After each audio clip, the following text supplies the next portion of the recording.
Yo, what's up guys? Kobe Cheese here with my impressions and a playing guide for Jinx based on both my experience and watching several top ELO ADC players giving her a shot. Now, just to preface this, my mechanics on ADC champs are usually quite bad as I'm a mid and jungler main, but I felt like I was just crushing it on her from watching others play her as well.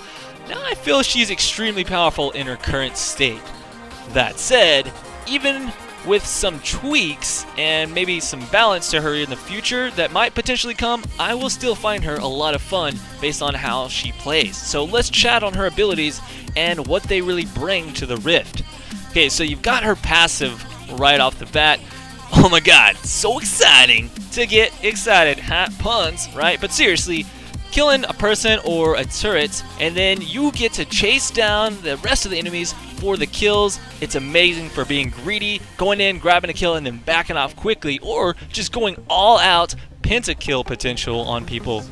Alright, so her Q is switcheroo, and honestly, who needs to build attack speed when your passive grants you 130% attack speed?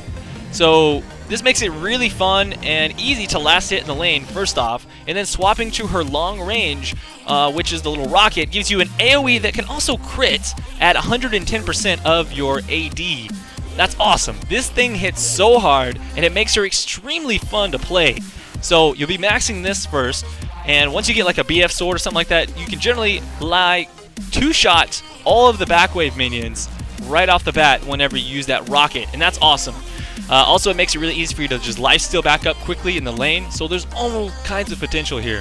Now, her W is called Zap, and this one is a skill-based long-range slow with a massive 1.5 scaling on her AD. This just crushes people when you're chasing, or even when you're like poking at long range. So you'll be maxing this one second, and it has a little bit of a delay before it shoots, just like her ultimate does. But once you get the hang of it, this thing's not too bad to land because it does shoot out really quickly. Now her E is an AoE stun, and what it does, it's got like some okay damage. It's going to scale on AP, so no one's ever going to have any scaling on this for the most part. But this thing is just pure sex. I mean, it makes her an amazing combo laner with like a Blitz or a Thresh or any other champion that can just initiate with a stun. You'll throw that down on top of them, and they're not moving anywhere, and you're going to go in full force. So finally, you have your ultimate from downtown. Now this is called Super Mega Death Rocket. It's, okay, seriously, a global execute AoE. This thing just crushes people's faces. I mean, it's also super fun to use. Now, it has a little bit of a charge up time, similar to her W Zap, but, you know, as long as you make sure to take aim carefully, you're going to do some big work. Now, watch this Jax here. I'm actually recording a match with someone else, and whack! That is super long range, execute, and he thought he was getting away. Nope, not going to happen. Once you get good at aiming these, like if you're good at landing Ezreal's and Ashe's ultimates, you should be okay with this one. Now, let's go ahead and jump in to the boring, simple stuff, runes and masteries. Get that out of the way. You're going to be going for your standard ADC page. You're going to have lifesteal in your quints, attack damage reds, of course that one crit damage rune.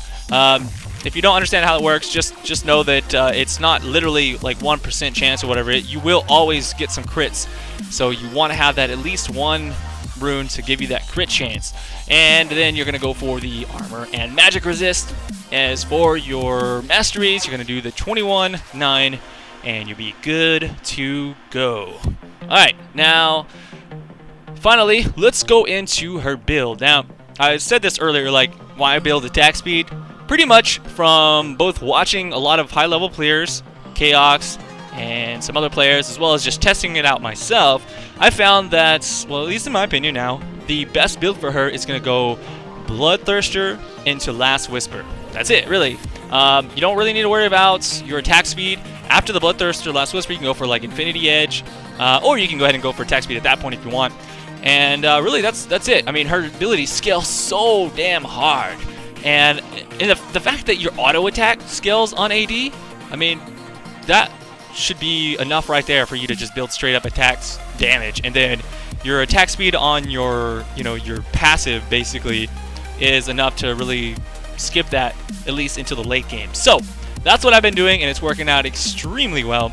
Now, I did see Tree Eskimo go for a full crit build, which is basically static shiv and then IE, and it did okay, especially the fact that, you know, just the shiv being able to crit is cool. That's an AoE crit, and then you have your rocket that can crit, so that's cool. Lots of AoE crit damage, so if you need that, go ahead and try it out. I think both builds did alright, but honestly, from my experience, I think that just the massive damage does better in the long run. So we'll see how that works out and see what is the common build after a while.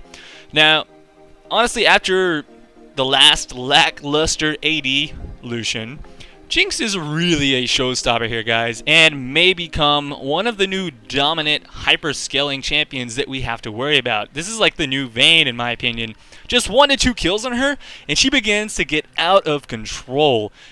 But either way, I look forward to playing her more in the future. She's definitely going to be top on my list of AD carry picks. So much fun to play, and actually not that difficult once you kind of get the hang of landing some of her skill shots. So just going to go ahead and talk you through some interesting plays that we had here in a few team fights on Jinx now. And you see, I just actually fought there over the blue buff. We did take that down. I was able to chase in using my passive. We got some slows off, and they are forced to try and disengage. We get a nice hook there onto their Vayne. I get another slow onto the Jinx, and she gets hooked once again. We grab the kill, and that's going to be a free dragon for us.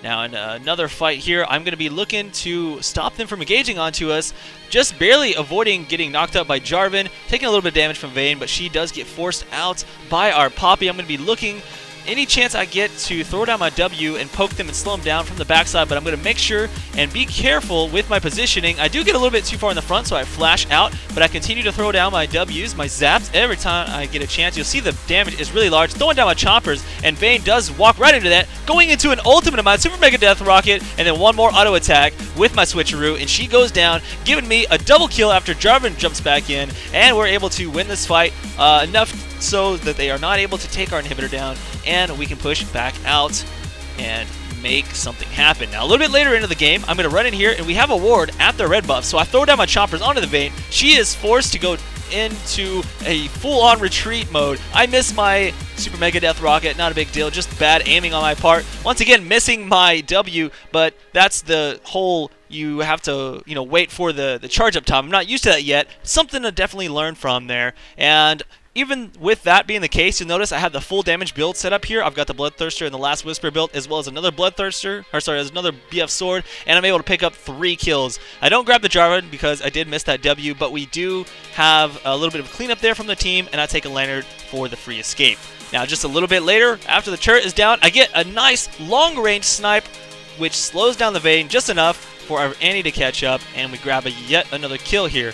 Now, I accidentally misclicked where I shoot my W. Again, my mechanics are really not that great, as you can see, but overall, she's so strong at this point that, boom, I am taking on these guys right in the back. They have 2 ADCs in this game. One of them went top lane, and I'm just so big right now. I can just crush them. There's the triple, and I'm running in, going in for the final push onto their Nexus. Alright, so I'm going to jump into another game. This one I'm actually spectating. This is the build that I was talking about that Tree Eskimo did, where he goes for a static shiv first, and you'll notice he's using his passive to a really good use there. He gets the turret and goes immediately for their support, picking up another kill there. Now he's going to run in here, checking on the dragon, but he finds the enemy team and he makes his full retreat. And there is going to be a flash stun attempt, but it will miss, and he kind of keeps juking out. Now he sees his team falling in from behind, and he's going to try and get a little bit of damage off. He takes out her spiders, which is nice, and a good hook onto their front line, takes them down. Tree Eskimo grabbing the kill onto the Zyra there, and continues to chase in.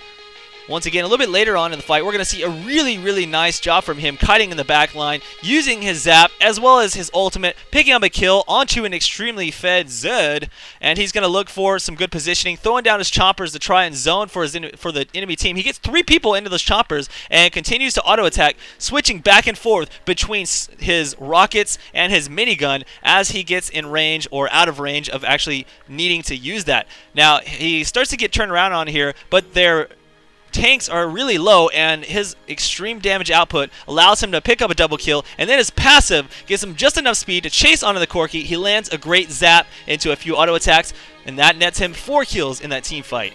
So thank you guys, that's all my footage for Jinx today. Hopefully you enjoyed it, and I'll see you around for the next champion guide. But for now, those of you going into games, good luck and have fun. I'm Colby Cheese. Peace out.